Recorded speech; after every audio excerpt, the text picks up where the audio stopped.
This is the story of how Japan's bond market crash could trigger a global financial meltdown that makes 2008 look like a warm-up act. We're talking about $7 trillion in potential worldwide losses, and it's happening right now. On January 20th, 2026, something extraordinary happened in one of the world's most stable financial markets. Japan's government bond market, traditionally as predictable as a metronome, experienced what traders called the most chaotic trading day in years. In a single session, yields surged by a quarter point, a move that would normally take weeks or even months to unfold. As Pramal Dewan, a fund manager at Pacific Investment Management Company, put it, a quarter-point surge in yields in a single session. Let that sink in.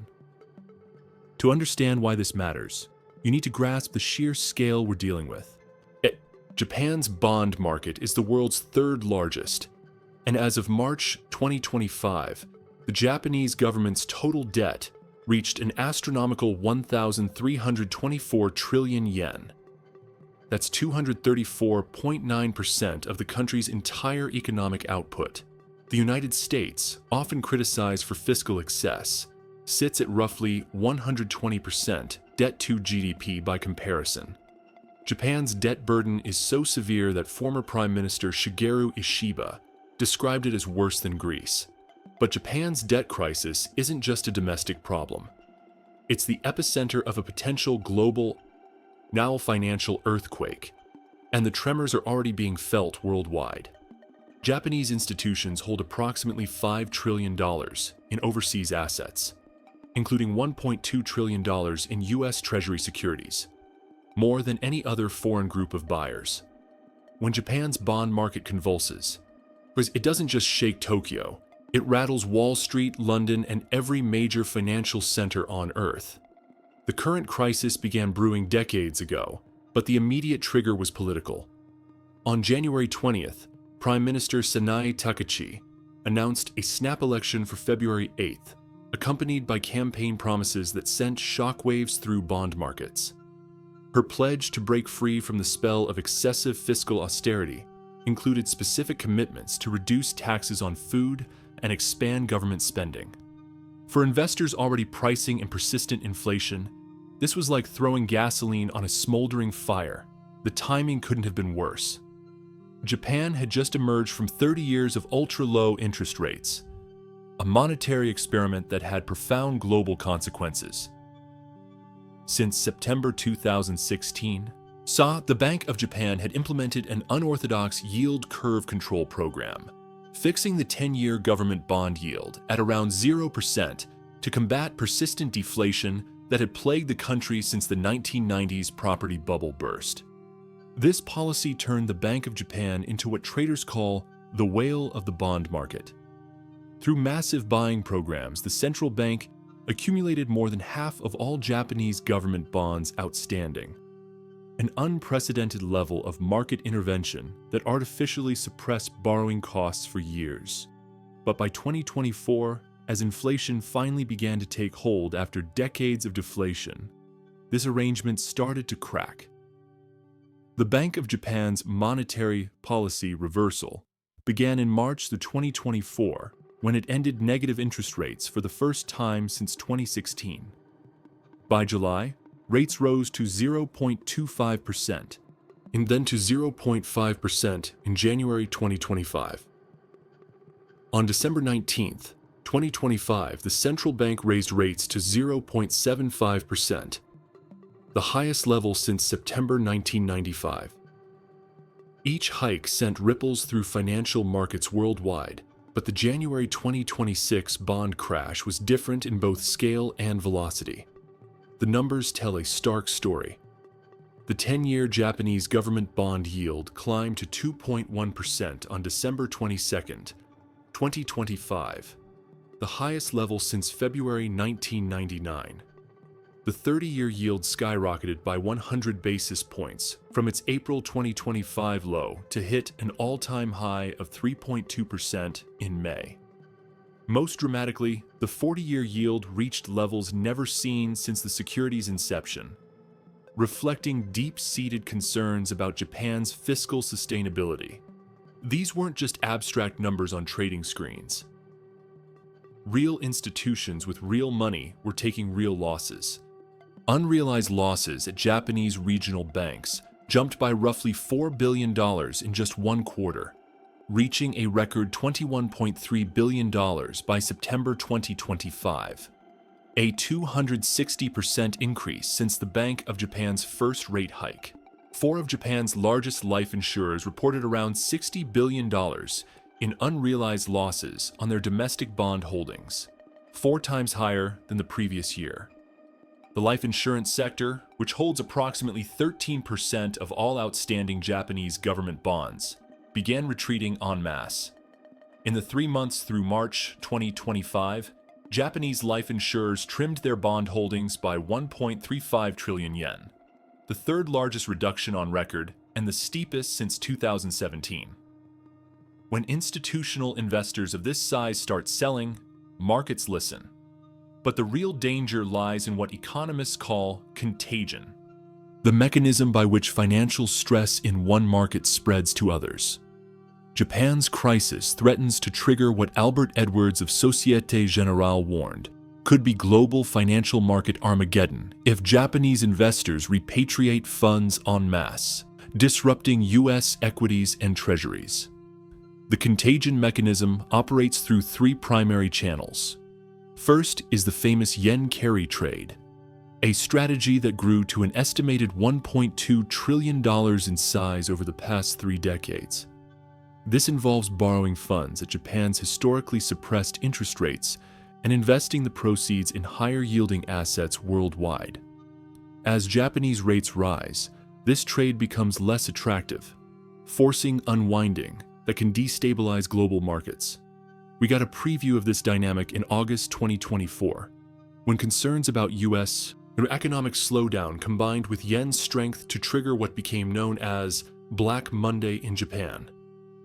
The Nikkei 225 index suffered its biggest daily loss since 1987, plunging more than 12% in a single session.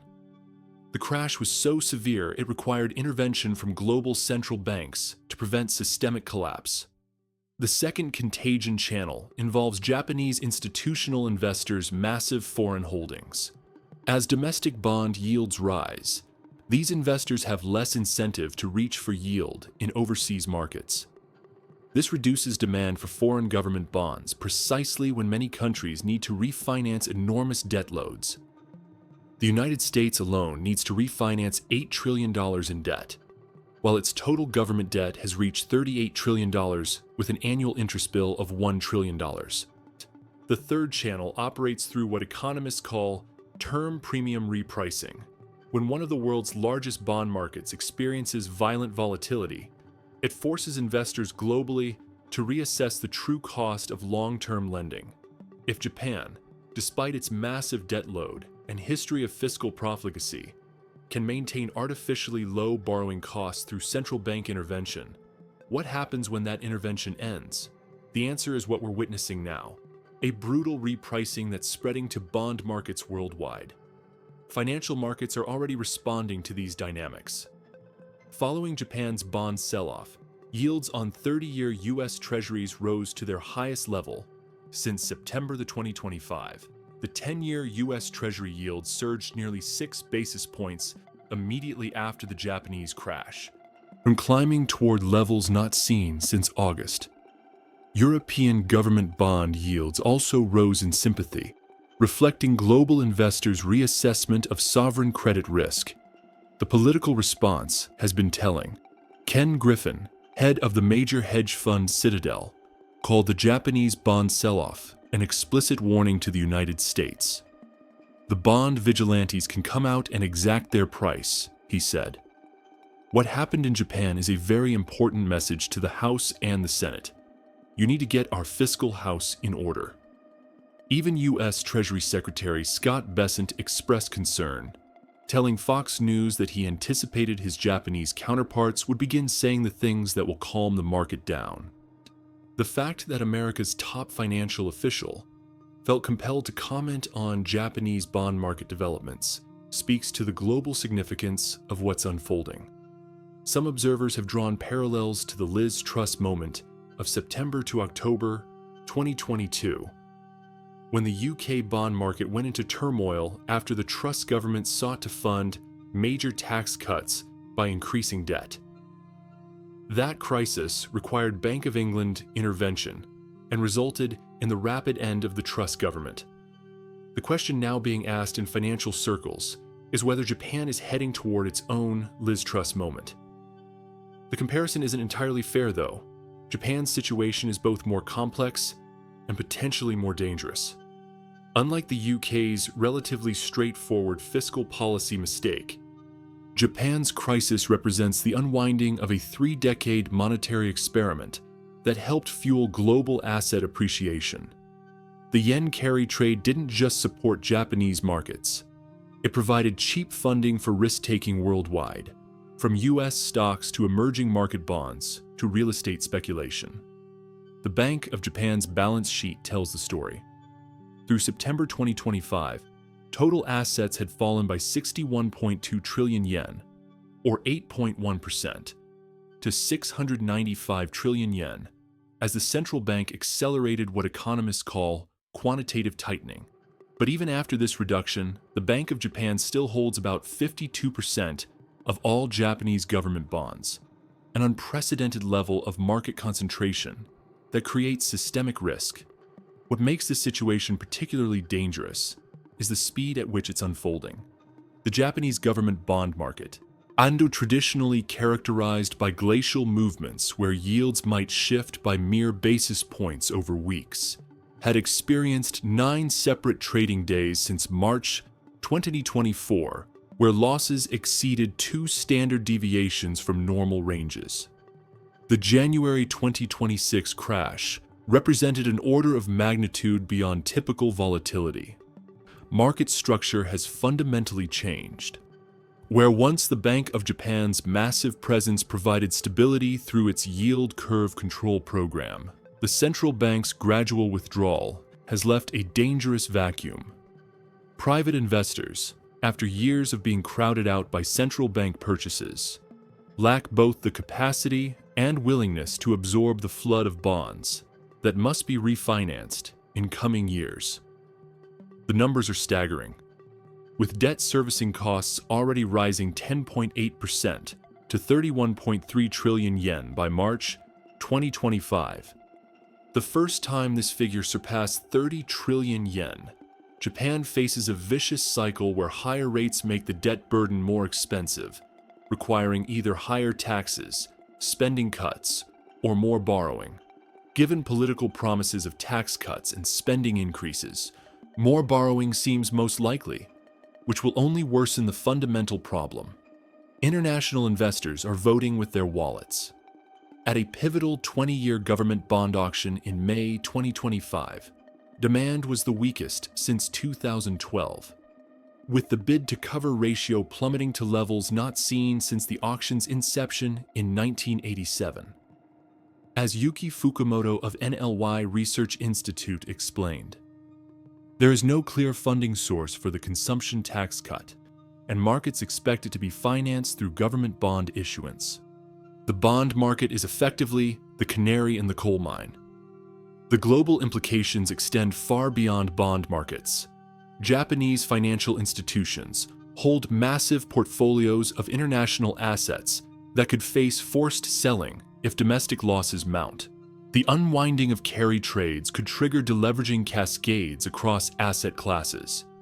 Currency markets could experience violent swings as the yen strengthens and other currencies weaken.